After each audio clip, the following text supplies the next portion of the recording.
Kasurnya keras banget, panas banget lagi. Nanti juga lu kebiasaan kok. Gue hacker, dan gue juga tahu lo hacker. Damn, dia to the point. Bener lah, nggak. Tolong lacak gimana posisi Akila.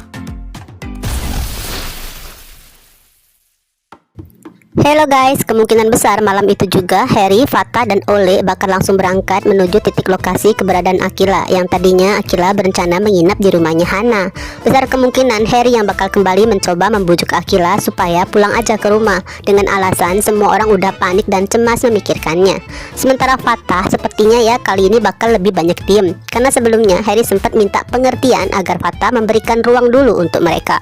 Padahal setelah yang terjadi selama semingguan ini, justru ada kemungkinan Akila malah lebih mau mendengar bujukan dari Fatah. Entahlah ya, apakah nanti di momen itu Ole bakal ikut bersuara membujuk Akila atau malah memilih diem aja. Soalnya barusan Ole menghadapi situasi yang cukup menegangkan. Bukan cuma kembali kalah telak saat perang hacker dadakan, Ole juga harus menghadapi interogasi dari Fatah dan Harry. Juga Harry yang dengan sangat tegas dan to the point langsung menyebutkan siapa sebenarnya identitas Ole. Walaupun begitu, Harry masih sengaja menggantung topik lain karena fokus utamanya mencari keberadaan Akila. Lagi pula dengan harga dirinya, Harry nggak akan mau menjelaskan ke orang yang baru dikenalnya soal Kak Lena yang sudah mengunci sistem pelacakannya.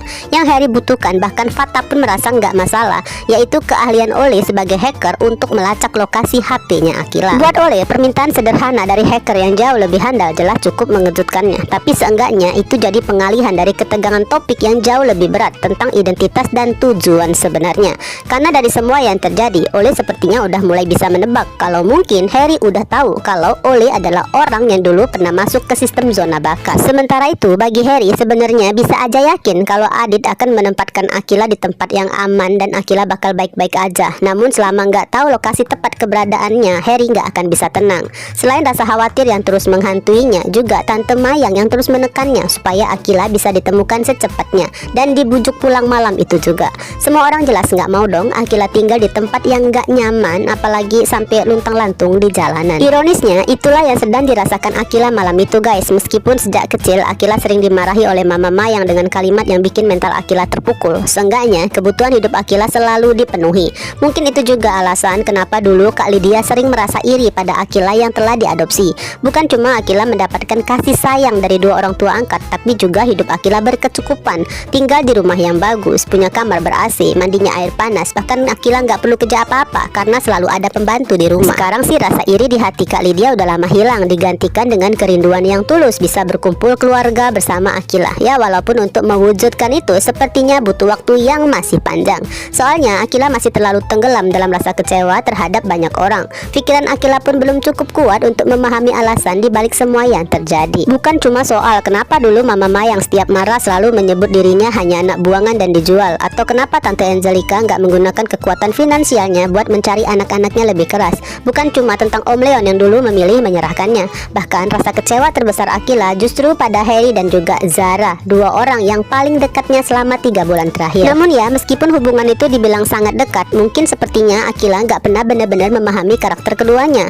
Harry dan Zara memang tipe orang yang terbiasa menyimpan banyak hal dan selalu memikirkan matang-matang setiap tindakan maupun ucapan. Lagi-lagi masalah mental Akila yang BPD justru jadi salah satu pertimbangan terbesarnya. Tapi kalau dipikir lagi, sebenarnya ini pun soal perbedaan karakter. Akila itu tipe orang yang ceplas-ceplos terus terang, jadi seakan Akila berharap orang lain pun melakukan hal yang sama. Jadi jika saat ini Akila belum ingin memahami siapapun atau apapun, yang dia rasakan cuma kecewa dan terluka ya, meskipun sebenarnya Akila juga tahu semua itu dilakukan demi menjaga mentalnya. Bahkan obrolan panjangnya dengan Hana sebelumnya pun belum cukup ya untuk membuka pikiran Akila. Mungkin karena Hana sendiri tumbuh di panti asuhan, melewati banyak pahit, manis, bahkan kerasnya hidup. Semua itu membentuk Hana jadi pribadi yang easy going, cuek bebek, boro-boro mikirin apa dibuang, dijual, atau diserahkan percuma oleh orang tua kandungnya, atau mikirin siapa aja yang akan pergi lagi meninggalkannya. Karena yang perlu ia pikirin cuma gimana cara bertahan hidup. Apalagi saat ini Burina yang mengadopsinya sedang disibukkan dengan kelahiran anak kandung yang sejak lama dinantikan. Jadi yang Hana lakukan kadang bisa terlihat jahat dan nekat melakukan hal kriminal demi memenuhi kebutuhannya. Tapi di balik semua itu, Hana justru jadi orang yang lebih memahami arti kehidupan dan seringkali lebih bijak menghadapi sesuatu. Termasuk sekarang setelah perginya Alin dan Mika tanpa kabar dan kejelasan, buat Hana harus benar-benar hidup sendirian, mencari nafkah sambil sekolah. Untuk itu ya Hana pun berterima kasih karena PH-nya Akila dan Fatah bersedia merekrut Buzzerbeat sebagai talentanya. Selain itu bisa jadi di mata Hana, masalah yang dihadapin Akila sebenarnya nggak sebesar itu, karena Hana melihat banyak hal berharga yang justru mungkin belum disadarin Akila. Selain kehidupan yang jauh dari kekurangan, juga banyak orang yang peduli pada Akila. Namun situasinya membuat Akila malah memilih menjauh dari semuanya, sampai memblokir hampir semua orang di HP-nya kecuali nomornya Adit. Itu pun kayaknya tinggal nunggu waktu. Soalnya kalau nanti Akila tahu ternyata Adit pun sudah memberikan info ke Mohan, Fatah dan juga Dava, bahkan sampai bikin grup segala, bisa-bisa Akila bakal ngamuk lagi ke Adit. Nah malam itu saat Akila sendirian di kamar yang isinya cuma kasur yang terasa cukup keras beralaskan lantai tanpa dipan, Akila mulai merasakan kenyataan yang jauh dari bayangannya. Ruangan itu terasa panas karena bahkan gak ada jendela buat udara masuk. Jangankan kipas angin atau AC, sirkulasi udara aja rasanya nyaris gak ada. Belum lagi perut Akila mulai keroncongan, dan setelah dicek isi kulkas ternyata cuma ada sebotol air putih. Mau pesan makan lewat GoFood pun Akila harus mikir panjang karena saldo rekeningnya sudah makin menipis. Ironisnya uang itu pun berasal dari pemberian Harry sebelumnya. Seolah semesta pun paham kalau Akila memang belum terbiasa hidup sesulit itu guys. Keluhan otomatis mulai keluar. Wajar sih, siapa juga yang gak bakal kaget kalau tiba-tiba harus menjalani sesuatu yang bener-bener di luar kebiasaannya. Bahkan di tengah segala kekesalan itu, Akila sempat kepikiran cara instan, pinjem uang ke Adit. Niatnya sederhana, mau beli AC dan kasur yang lebih empuk, biar seenggaknya kalau harus nginep lebih lama di sana, suasananya nggak terlalu menyiksa. Karena yang Akila ketahui, bukankah Adit baru aja mendapatkan uang pembagian kontrak kerja band Sickplay? Tapi ternyata lewat telepon, Adit langsung memberikan jawaban yang bikin harapan Akila runtuh. Uang itu katanya langsung ditransfer ke rekening Mama Angelica. Lagi pula sekarang Adit juga lagi mode ngambek, jadi gengsinya masih tinggi banget ya buat sekedar nelpon Mama cuma demi minta uang. Bahkan Adit sendiri malah bilang kalau berencana pinjem uang ke teman-teman buat kehidupannya. Di sela obrolan mereka, Adit menyempatkan kasih tahu nih kalau Harry menelponnya dan bertanya soal keberadaan Akila. Nah disinilah Akila justru merasa heran, kenapa Harry yang seorang hacker nggak pakai keahliannya buat melacak dirinya. Sekilas Akila seperti sedang berharap dilacak ya guys, atau mungkin lebih tepatnya kalau nanti Harry tiba-tiba muncul di hadapannya. Yang bakal bikin Akila marah bukan karena keberadaannya ditemukan, bukan soal itu. Yang bikin kesel mungkin karena Harry dianggap nggak menghormati keputusannya yang ingin sendirian dulu. Kalau sekedar dilacak, jujur aja Akila mungkin nggak akan terlalu mempermasalahkan, karena kalau Akila punya kemampuan yang sama, bisa jadi Akila juga bakal sering melakukan hal itu ke orang lain. Hanya aja ya Akila sama sekali nggak akan menyangka lah kalau malam itu Harry, Fatah dan Ole yang menyusul ke rumah Hana ternyata bukan memakai kemampuan Harry, melainkan bantuan keahlian Ole yang ternyata juga seorang hacker. Sebuah info yang nantinya akan sangat mengejutkannya. Namun jelas itu bukan momen yang tepat buat menjelaskan semuanya ke Akila.